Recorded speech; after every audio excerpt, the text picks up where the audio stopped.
All right guys, so first of all, sorry for dragging this out so long. We've had Christmas and everything else happening in between. We've won Camper Trailer of the Year for the 3rd year in a row.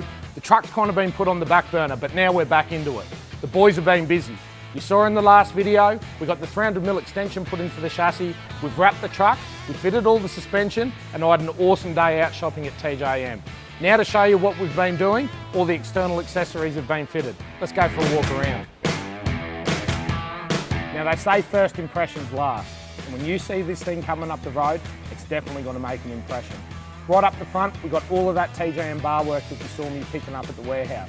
We've gone with the Outback steel bar, the side rails, and also the side steps. Now look, why TJM? I had a big collision with a horse last year at over 100 k's an hour up at Cape York, and the only thing that saved me and my truck and continuing that trip was the TJM bar. So why would I go with anything else? 63.5mm tubing at the top, these things definitely look the part. Now they're ADR compliant, they're tested in Australia, and they're airbag compatible. Also with the bar, you get all of the mounts to hold all the accessories. We've got a 12,000 pound winch in the front and all of our X-ray lights. Let's have a look at them. Now if you're into rolling through the nights when you're out west, getting those kilometres banked, there's nothing better or nothing more important on your truck than a good set of lights. Now I've been through the whole lot. Started off with the eBay lights back in the day, progressed through a couple of different brands, but now I've finally found the ultimate, the X-ray lights. These things are unbreakable and they're absolutely amazing when it comes to power. But I've put a really good mixture of both pencil and spreader beams. I'll run you through and show you what I've done. I've got a big pencil LED light bar on the front and a couple of pencil HIDs. This will project the light right down the road up to 2.8 kilometres. I've gone with a 300mm spreader on the angles of the bull bar as well that'll project onto the shoulder of the road.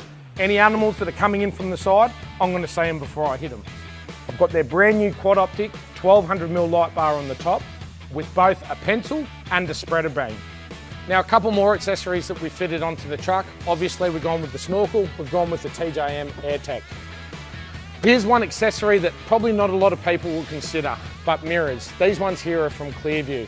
And what they actually do is they give you two lenses. You've got a standard lens, big lens on top, then you've got a small convex lens on the bottom. What it does is completely eliminate blind spots. And let me tell you, after you get used to using these set of mirrors, you forget to start checking your blind spots and looking over your shoulder. They really do work. Another massive advantage, as you know, Patriot Campers, we're always towing. We can slide these mirrors out. If we've got one of the big toy haulers on the back, we can see right down the side of the trailer. When we're navigating some really tight tracks, they really help a lot. One of those must-have accessories on any touring truck has got to be a roof rack. And I've chosen the Rhino Rack Pioneer platform. Now the reason I've gone with the Pioneer, well actually there's a couple of reasons. I really like the low profile stance of it.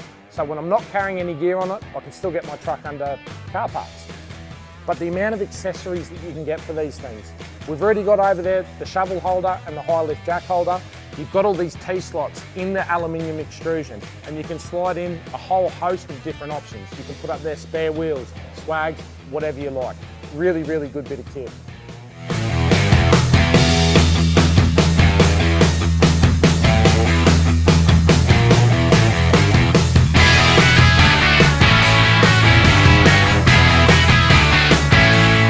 So the next stage of the build, we got the truck down here to Masterton at Parkwood. Now I've known these guys down here for about 15 years and they've been taking care of my car since I first got my licence. Now the window tinting. With the tint, obviously, number one, it looks good. Black windows, black truck, can't really go wrong. But there's a more important side to it as well. We're going to be running a lot of electronic gear in this car and travelling up north, high heat, a lot of remote destinations. It's imperative that we keep the cabin nice and cool. So with the tint, you get up to a 99% reduction in UV and 70% reduction in heat. All right, so there you have it. Tint job done, back to the workshop. Oh, it's not auto.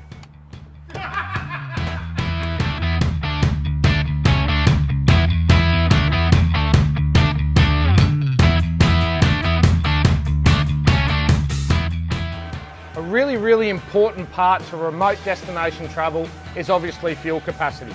I've got rid of the standard 130 litre tank and replaced it with this 200 litre unit from Brown Davis. Now the boys down at Brown Davis are synonymous with four-wheel driving. They've been around since back in the 70s. They know a thing or two about fuel tanks. This is a direct bolt-in replacement 200 litre tank. So with the bolt-in replacement job, it means that I'm not going to sacrifice any ground clearance, yeah? Now with 200 litres of fuel capacity, I can definitely stay out there a little bit longer. The boys are starting to put together what really makes the Patriot Supertourer the Supertourer tray. Like everything that we process, this thing is all interlocked, notched, tabbed, riveted together, then fully pulse MIG welded, all aluminium, maximum strength, lightest weight.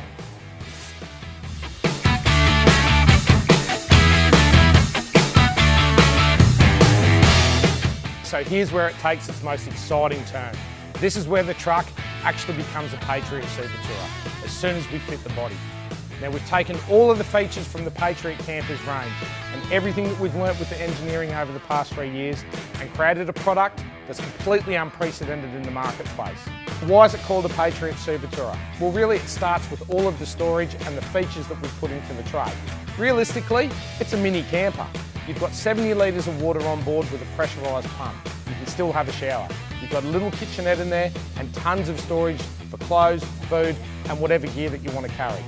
Now obviously being a ute, you can still put canopies on the back, dog boxes, or leave it empty and put your favourite toys up there.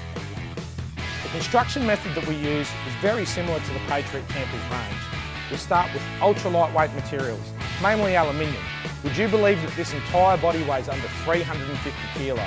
Now I've got the 3.8 tonne GVM upgrade on this truck, which means that my load capacity is huge. Our headboard holds our speakers, our high lift jack and max tracks holders. We've also got lights on the headboard to shine on either side of the truck and over the rear of the deck. Another real great feature to note is all of the body panels are replaceable on the Patriot tray. So if you damage a toolbox, you can simply unbolt it, we'll send you out another one and bolt a new one back on. We also have a rear mounted 12,000 pound TJM winch for any of those situations that you find yourself in where you might have to get pulled out from the back. We've got 5 eyelet tie down points, and on this one here, I've rhino lined the deck to give a bit more grip for anything that I want to put on the back. And look, let's be honest, how good does this thing look?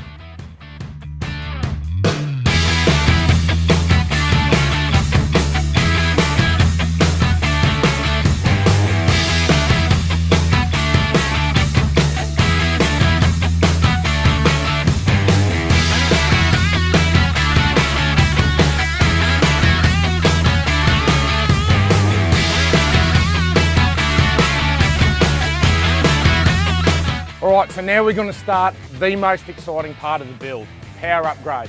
Now I've been watching these guys for a while, GSL Fabrications, and I don't think there's anybody better in the business at this point in time. The fabrication that's coming out of this shop is absolutely epic, and all you got to do is have a look at the trucks when you're coming in the driveway and you know these guys mean business. We're going to start by putting this thing on the dyno, we'll get a power reading from where we start and we're going to see where it finishes.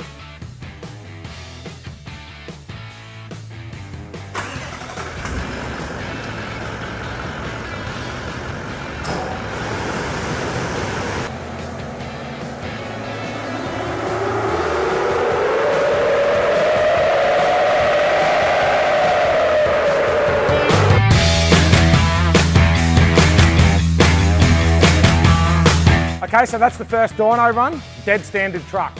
We've made a max of 100.6 kilowatts and about 325 newton meters of torque. I'll be back here in about a week's time. Let's see what these boys can do. So about a week and a half later, and here I am, I'm back at GSL.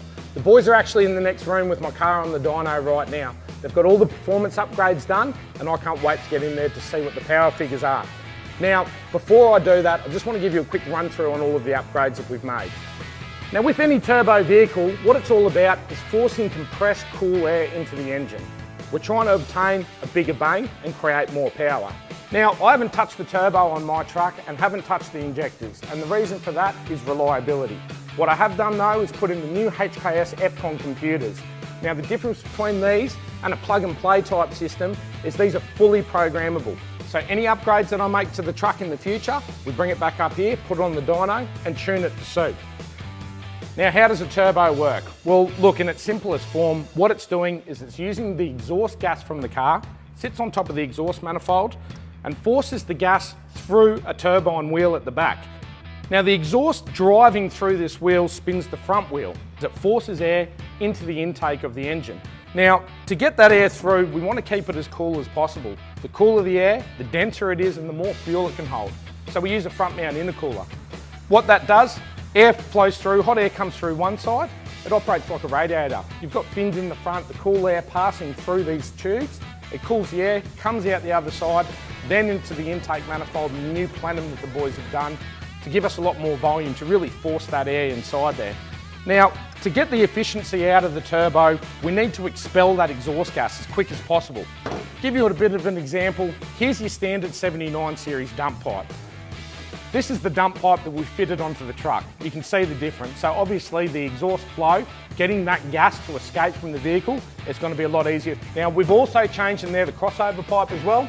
This is the one that the boys from GSL make up. This is a 2-inch unit which replaces the factory 1.5 inch. To handle all of these power upgrades, really the weakest link in the 79, or the only weak link in the 79, is the clutch. Standard form, you're about 350 Newton meters.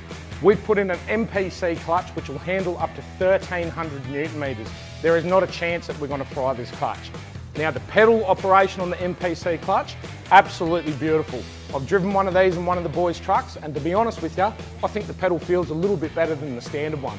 So that's a bit of a run through what we've done. Let's go into the next room, have a look at this thing on the dyno and see what sort of power figures it makes. So a 5-inch dump pipe into a 4-inch exhaust.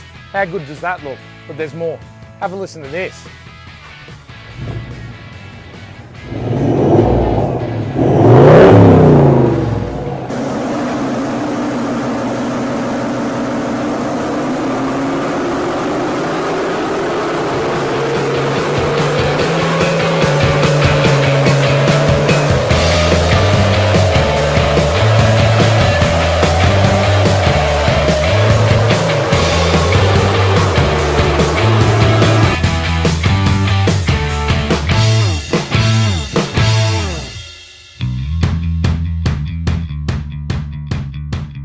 Alright, so I'm absolutely pumped with that.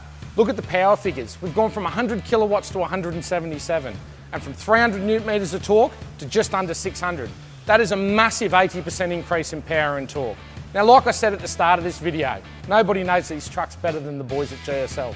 But I tell you what, I cannot wait to get this thing back down to Patriot HQ, get this build wrapped up, because I want to put something on the back and head north. So there you have it, build part 2. All the exterior is done. Only thing left to do now is the interior. And when I say only thing left to do, we've got a lot of gear to fit inside there as well. Make sure you subscribe to our YouTube channel and you'll see this truck complete in the not too distant future.